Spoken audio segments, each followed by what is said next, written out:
نور مقدم قتل کیس کا ٹرائل حتمی مراحل میں داخل ہو گیا۔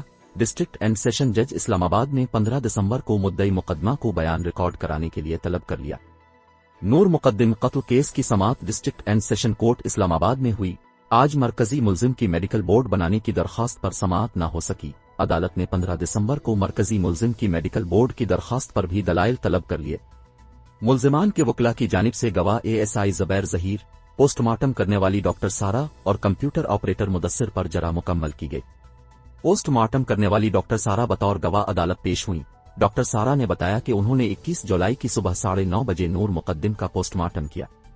دوران سماعت کمرہ عدالت میں نور مقدم کے والد شوکت اور بہن سارا مقدم بھی موجود تھے۔ جرح کے دوران گواہوں کے بیانات کے دوران سارا مقدم آبدیدہ ہو گئیں۔ دوران سماعت مرکزی ملزم ظاہر جعفر کے وکیل نے عدالت سے درخواست کی کہ وہ عدالت میں CCTV ویڈیو چلانا چاہتے ہیں، لیکن وہ نہیں چاہتے کہ مزید ویڈیو لیک ہو، لہذا میڈیا کو باہر بھیجا جائے۔